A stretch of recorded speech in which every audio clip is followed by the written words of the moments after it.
दोस्तों, क्या आपको ऐसा नहीं लगता कि कभी-कभी हमारे मन में कई हजार विचार चलते रहते हैं, जिसकी वजह से हम किसी भी काम पर फोकस नहीं कर पाते।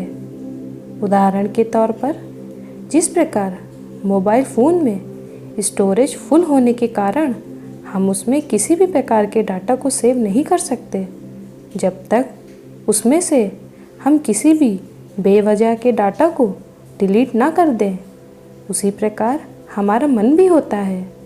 जब तक हम अपने मन को खाली नहीं करेंगे तब तक उसमें कोई नए विचार नहीं आ सकते। इसलिए हमें अपने मन को पुराने या बेवजह विचारों से खाली करते रहना चाहिए। तो आइए मन को किस प्रकार खाली किया जा सकता है, इससे जुड़ी एक कहानी सुनते हैं। एक गुरु का एक शिष्य बहुत ही गहरा ध्यान करना चाहता था, लेकिन उसका ध्यान नहीं लग रहा था। उसका मन हमेशा विचारों से भरा रहता था। उसने अपने मन को खाली करने की बहुत कोशिश की, पर उसकी सारी कोशिशें नाकाम हो जाती थीं। अंत में जब वह सारी कोशिश कर चुका था, तब वह अपने गुरु के पास गया और उसने अपने गुरु से कहा, गुरुदेव, मेरा मन हमेशा विचारों से भरा रहता है।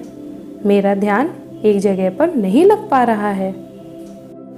मैं जब भी अपने मन को एकाग्र करना चाहता हूँ तो यह दूसरी चीज़ पर पहुँच जाता है और फिर तीसरी और चौथी। ऐसे करते करते मेरे मन में हजारों विचार चलते रहते हैं और यह कब होता है मुझे इस बात का भी पता नहीं चलता।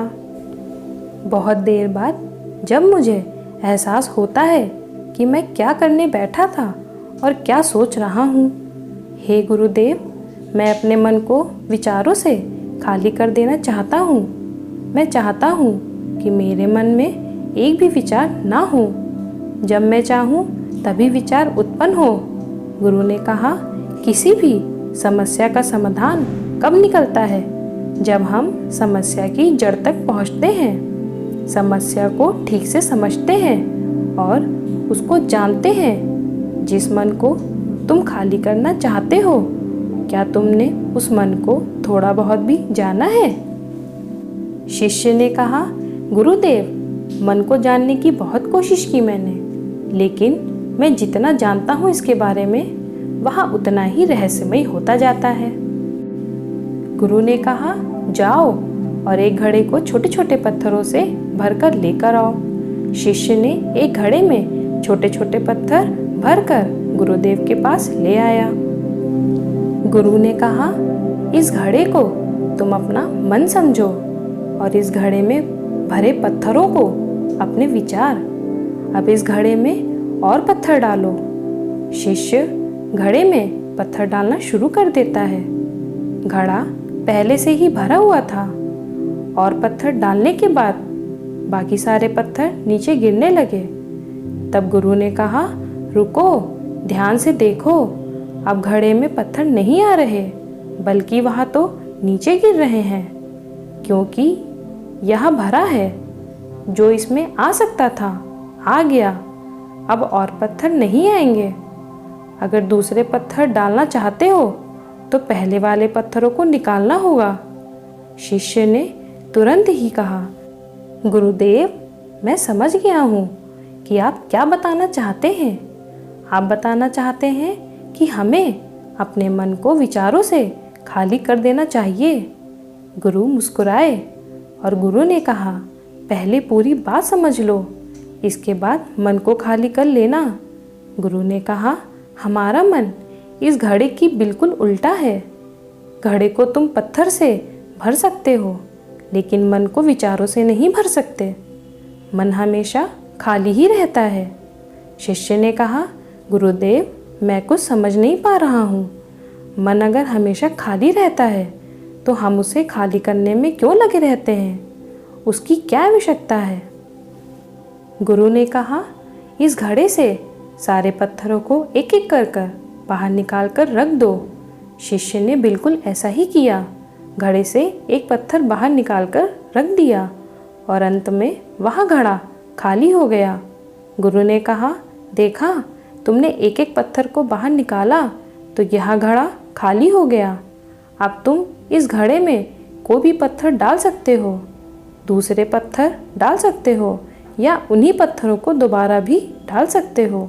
आधा भर सकते हो या इसे पूरा भर सकते हो। शिष्य ने कहा, गुरुदेव, मैं भी तो यही कह रहा हूँ कि मन को खाली करना है। यह पत्थर है, इन्हें आसानी से निकाला जा सकता है और घड़े को खाली किया जा सकता है, लेकिन मैं अपने मन को कैसे खाली करूँ? गुरु ने कहा, इस खाली घड़े में एक पत्थर डालो और 2 पत्थर निकालो। शिष्य ने कहा, ऐसा कैसे हो सकता है? जब इस घड़े में एक पत्थर होगा तो एक ही पत्थर बाहर निकलेगा। गुरु ने कहा, चलो तो फिर ऐसा करो, इस घड़े में 2 पत्थर डालो और 4 पत्थर निकालो। शिष्य ने कहा, गुरुदेव, ऐसा कैसे हो सकता है? यह कोई चमत्कारी घड़ा तो नहीं है। 1 डालो तो 2 निकलते हैं और 2 डालो तो 4। गुरु ने कहा, यह घड़ा चमत्कारी नहीं है, लेकिन जो तुम्हारा घड़ा है, यानी जो तुम्हारा मन है, वह चमत्कारी है।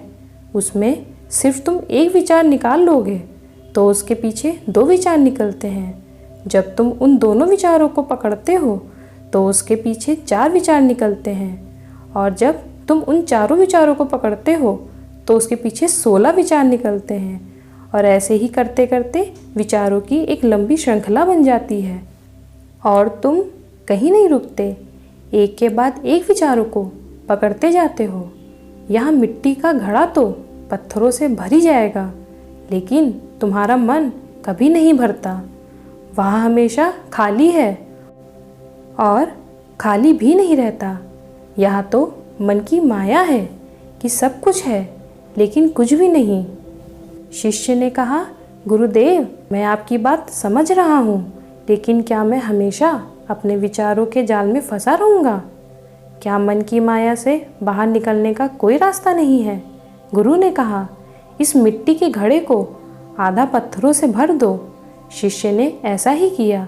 फिर गुरु ने कहा, अब इन पत्थरों में से कोई एक पत्थर चुनो और उस पत्थर की एक छोटी सी मूर्ति बनाकर मुझे दो। मैं जानता हूँ कि तुम एक अच्छे कलाकार हो। शिष्य ने पत्थर निकाला और उस पत्थर को तराशने लगा। फिर उसे लगा कि यह पत्थर अच्छा नहीं है, तो उसने दूसरा पत्थर घड़े से निकाला। उसे उस पत्थर में भी मज़ा नहीं आया। फिर उसमें से तीसरा पत्थर निकाला। उसका रंग उसे अच्छा नहीं लग रहा था। फिर उसने चौथा पत्थर निकाला, लेकिन इस पत्थर में भी उसे दोष नज़र आया। इस तरह करके उसने लगभग सारे पत्थर बाहर निकाल दिए।